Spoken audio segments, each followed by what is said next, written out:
Hi, welcome to the Handyverse. Today, it's been a year since we started this YouTube channel, and we thought we would take you through the 10 things that we learned in that first year. So stick with us.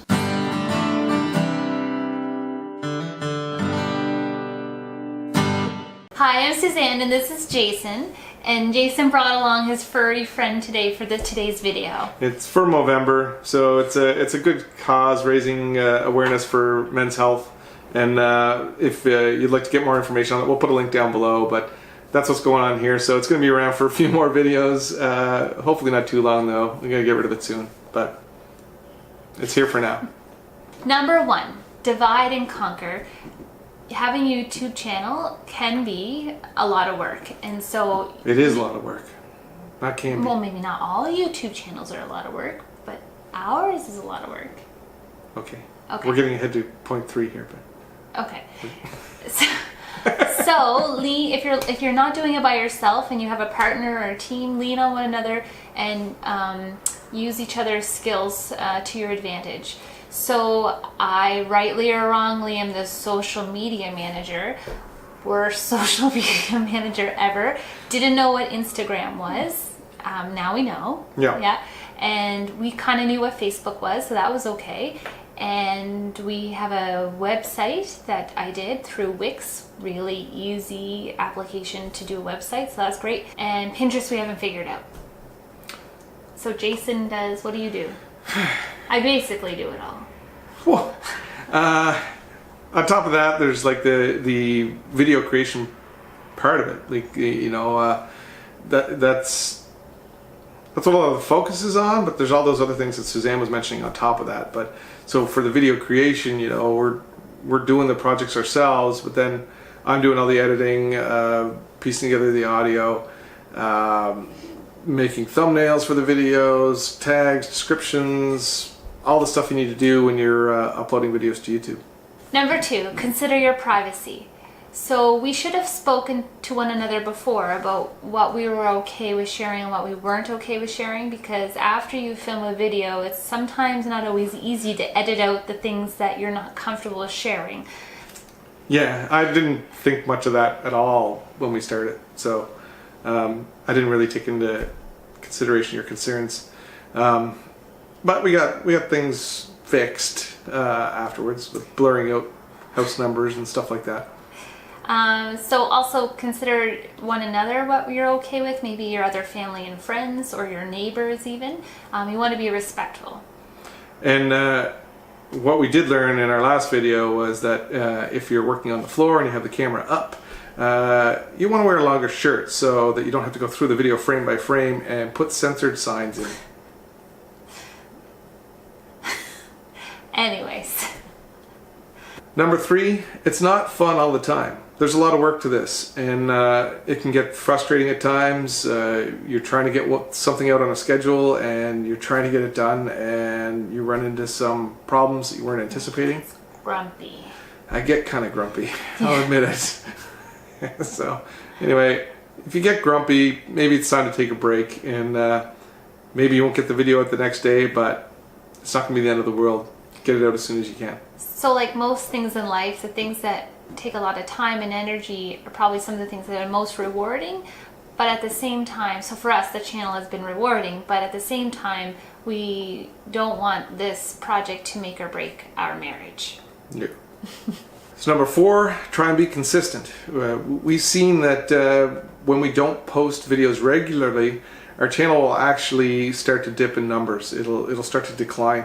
So even if some of these videos aren't performing well, or even if we think beforehand that they're not going to be like smash hit great videos, we still try to post on a regular schedule, which is now every 2 weeks, and that seems to favor the YouTube algorithm and kind of keep things rolling. Well, and while your schedule is important, you also have to factor in what's feasible. So not every project is feasible for us to do every 2 weeks. Like our next project that we would like to do, if we had the choice, would be like to do the Murphy bed, but we just don't have the time or money right now to do that project. So we're doing smaller projects, and that's okay. That's okay. Has to be. Number 5, don't get caught up in all the analytics. It's a wonderful tool, but you can drive yourself crazy. In fact, you probably shouldn't even put the app on your phone because you're going to be checking it like multiple times a day. And each moment in time is probably not that important. What's important is really the trend overall in your channel for that month or for the few weeks. That's important. You're just as bad as me. But it can be frustrating sometimes too, because you'll see a big spike in the numbers and you can review the analytics, and sometimes you just can't figure out why that is. I don't know if YouTube's favoring it more that week or that day, but we've had a few fairly large spikes in the channel, and we haven't been able to figure out why, so it doesn't actually help us. Well, sometimes you can figure it out though. Sure. Like we figured out there was a holiday in some country and we had a big spike from that country. So True. when you Google it, we're like, oh, okay. So the analytics, when you use them, can be really helpful and valuable. So we're going to add more holidays to other countries so we can get more views on our videos. Okay, number 6, find other channels like yours. So it can be hard to gauge, and we found it difficult to know, were we doing a good job? Were we successful, especially early on? I mean, we're not a big channel still, it's a year in, but we were able to find other channels that are the same topic and scale as ours, and that was really helpful. And it's, you know, YouTube, there might be people doing similar things that you're doing, but you can still make it your own. And that's what, you know, that's what we encourage you to do, is look at other channels, see what they're doing, see how you can make it your own. You're not competing with people. If somebody wants to learn how to build a breakfast nook that we're sitting on, they're going to watch multiple videos, or they should, to get different perspectives, different takes, and to help them out when they're figuring it out for themselves. So we're not competing with those people. She does sometimes. No, or you can just have your own internal competition if you're the competitive type and you need that extra push or edge. Sometimes doing that can just be your own little friendly internal competition. And also, sometimes you'll meet maybe some wonderful people who are doing other things, and they can be really supportive and encouraging of the things that you're doing. So that's really nice. Thanks, Sumo. Number 7, keep learning. There's lots of resources out there. So there's podcasts, there's YouTube channels that are specifically devoted to growing other YouTube channels. You know, check those out. There's also tools you can add. We use TubeBuddy and VidIQ.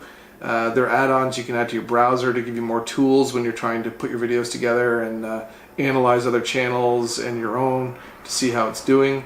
They both have, they're both tiered, but for payment, but they both have free versions that you can try out and use. And they can really help you out a lot. Number 8, it's going to feel weird.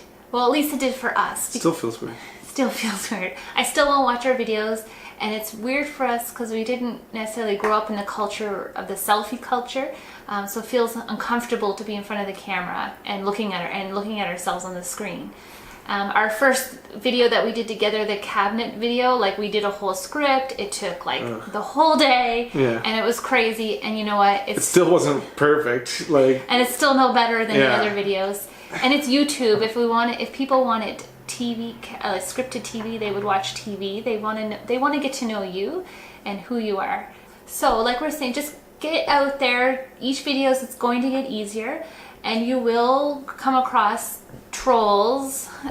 They're real, and they're, you know, sad people a little bit. They don't quite appreciate or understand that, you know, you're genuinely trying to do good and put out and share information and knowledge with other people, and they're just there to kind of pick you apart and bring you down, and just try not to let them get to you, because they, you know, they're not the kind of people who are actually creating their own content, so it's really easy for them to criticize. What's the saying? They don't build statues of critics. Yeah. Number 9, don't give up on a video. You might think you have an awesome video, but it just doesn't perform the way that you thought it might. That's okay. Still put it out there. Some of ours didn't do anything at all for a few months, and now there's tens of thousands of views on them. So just because it doesn't take off right away doesn't mean it won't, and it doesn't mean that it's not helping your channel anyway. So some of ours have like very few views, but I mean, that's okay. We still keep holding on that one day the terrarium will take off. The terrarium is never going to take off, but it still helps the channel because there was still a video put out on that day. It helps the other videos. It seems to, anyway, in our opinion. It seems like if you're posting, it helps the algorithm and your channel will continue to grow. So put it out there anyway. Even if it is a terrarium video. Number 10, don't quit your day job just yet anyways. And while it's true you can make money on YouTube, most of us are making very modest amounts of money. If you're going to make money on it, it's going to come from things like brand deals, sponsorships, things like that, which we're not doing any of that. So we're just, all we use is all we get is the ad revenue that comes with AdSense, and it's really a token amount. It's nice, you know, not complaining, but it's not going to allow you to quit your job, that's for sure. So there's a whole other level that you have to get to make it as a full-time YouTuber. We are nowhere close to there after 1 year. And while it's true you're not making a lot of money, probably, don't discount how important it is to have that revenue, because that's actually very validating. And for us, like, getting the first payout from Google AdSense was like amazing. It was like, okay, so like we're doing something right, and it's nice to see that your efforts are paying off a little bit. And you know, having a little bit of income each month is not a bad thing. I mean, we were doing these projects anyways, and so it feels good. It's validating. So that was our top 10 in no particular order. We didn't think about it that much. We had one bonus one though, and that is to just start.